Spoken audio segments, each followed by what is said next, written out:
guys, so today we are going to discuss the rights of daughters in the ancestral property of a Hindu family in the light of a very recent judgment of the Supreme Court of India, and we'll understand as to how daughters are also given equal rights as that of a son. Although this was done in 2005 by the way of an amendment to a law, but a recent improvement have been made to it, and that is something we'll look into. So let's not directly jump to the 2020 judgment, which has been very recently pronounced by the Supreme Court. Let's first understand the background story of it so that we can understand the judgment properly. So for succession, there are basically two schools. Okay, first one is Mitakshara, second one is Daya Bhag. Mitakshara में क्या होता है that by the virtue of you being born in a particular family, generally ये sons के लिए होता था, जो बेटे थे सिर्फ उन्हीं के लिए होता था. So by the virtue of those sons being born in a particular family, they were entitled to the family or ancestral property. This means that the father or the ancestor does not have to die for you to become entitled to property. You are entitled to property जिस दिन आप पैदा हो जाते हो उस particular family में.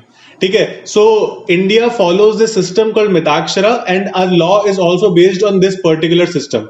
Daya Bhag system में ये होता था that only after your ancestor has died, your immediate ancestor has died, which is your father, then only you become entitled to property. But we follow Mitakshara system, and in India for Hindus the law that governs succession is the Hindu Succession Act 1956.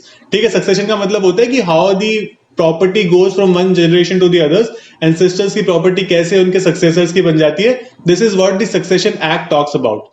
So the Hindu Succession Act covers everybody in India other than Muslims, Christians, Parsis और juice. सो इसका मतलब जो Buddhist होते हैं, जो जैन्स होते हैं, कि सब भी हिंदू सक्सेशन एक्ट से ही गवर्न होते हैं, other than the Hindus also. So initially when the act was passed in 1956, only the male heirs या फिर जो बेटे हुआ करते थे, they were only entitled to a share in the family property and the daughters were not given any right. And not just the daughters, the wives, the widows, they were not given any right in the ancestral property of the family.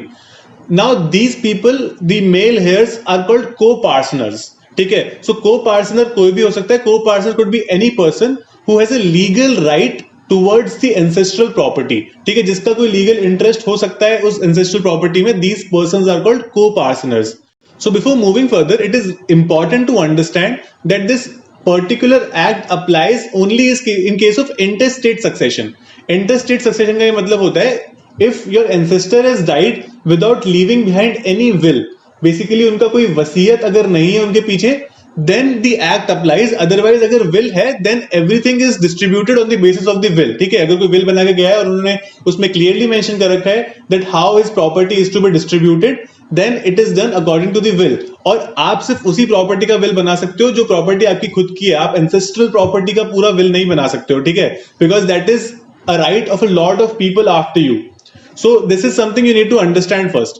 So for 50 years after passing of this act from 1956 to 2005, only male heirs or the sons had the right in the ancestral property. However, in 2005, on the recommendation of the 174th Law Commission of India, जिसका report 2000 में release हुआ था, in 2005 the government finally amended the Hindu Succession Act of 1956 and gave daughters an equal right in the family property as that of sons. ठीक है. So now daughters, widows, everybody had a right in the family property.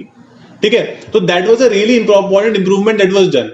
So before this 2005 act, there were 5 states in India जिन्होंने पहले ही अपनी state acts में amendment करके women को या daughters को equal rights दे दिए थे. So these 5 states were Maharashtra, और बाकी चारों जो स्टेट्स थे वो साउथ इंडियन स्टेट्स थे, which were Tamil Nadu, Karnataka, Kerala and Andhra Pradesh. Okay. So these were 5 states. 1975 में Kerala was the first state जिसने हिंदू फैमिली सिस्टम को अबॉलिश कर दिया था अपने स्टेट में. But in 2005 it was done pan India, पूरे इंडिया में हो गया, because it was an amendment by the central government. So basically जो 1956 एक्ट था उसका सेक्शन 6 ये कहता था कि को पार्सनर्स कौन होंगे. ठीक है. सो पहले obviously as I told you only sons were the coparceners, but section 6 में एक मेजर अमेंडमेंट हुआ था 2005 में और 9 सितंबर 2005, जिसकी वजह से डॉटर्स को भी इंक्लूड कर दिया गया था. और बेसिकली डॉटर्स, विडोज, जितनी भी विमेन थी, they were also included in this. So after this, what happened was, after women or daughters were given their rights in the family or the ancestral property, the Supreme Court itself created some sort of confusions in the law. So in 2015, there was this judgment of the Supreme Court called Prakash versus Fulvati. It was a 2-judge bench judgment, जिसको हम division bench भी कहते हैं. It was a 2-judge bench judgment. इसमें supreme court ने कहा था that if before 2005 the father of the daughter has already expired, तो जो particular date थी which is 9 September 2005, and remember this date because it is very important.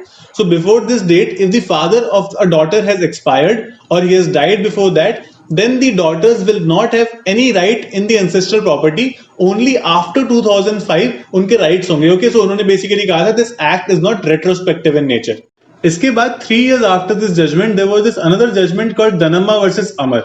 In Dhanamma versus Amar, there was this daughter whose father died in 2001, and she was seeking her right to ancestral property under the 2005 amendment.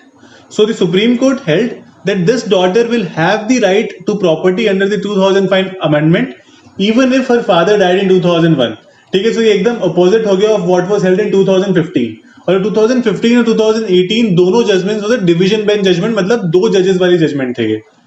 After this, on 11th August 2020, very recently, the Supreme Court passed another judgment called Vinita Sharma versus Rakesh Sharma. इस judgement की speciality ये थी that it was a 3-judge bench judgment. So जो बाकी जो division bench के judgement थे, this judgment had the power to overrule those judgments. And this judgment did the exact same thing. It overruled the previous 2 judgments of the Supreme Court, which created some sort of a confusion. So in this judgment, the Supreme Court clearly stated that a daughter is also a daughter since her birth. जैसे बेटा बेटा होता है वैसे बेटी भी बेटी होती है. So there is no difference in it. And in 2005 amendment, it has been clearly stated that this amendment is to bring daughters and son on an equal pedestal when it comes to property rights. ठीक है, तो उनमें कोई भी difference रह नहीं गया when it comes to property rights. Therefore, daughters will also have a right in the property by the virtue of their birth in a particular family, irrespective of the death of their father. या फिर उसके father की death होती है नहीं होती है, doesn't matter in any case now. So daughters were also given rights on 11th August 2020 from a retrospective effect. इस act को there was given a retrospective effect, the amendment which was made in 2005, and daughters now also have the right as that of a son. So this was a very welcome move of the Supreme Court, and it was appreciated a lot, and it's a really forward step in our stance toward women empowerment also. However, general problem that is seen in the Indian society is that the society is still not ready to accept the fact that women also have equal rights as that of men in ancestral property. And there are certain cases, and in fact there are a lot of cases where women do not even know about their rights with respect to property. And this is also one of the most litigated and fought issues in the courts in India, and that's a sad reality of our country. So that's it about the session from my side. If you like our sessions, subscribe to our channel and press the bell icon so that you don't miss any updates from us. Keep liking us, keep following us. Provide all your comments and feedback in the comment box. Thank you.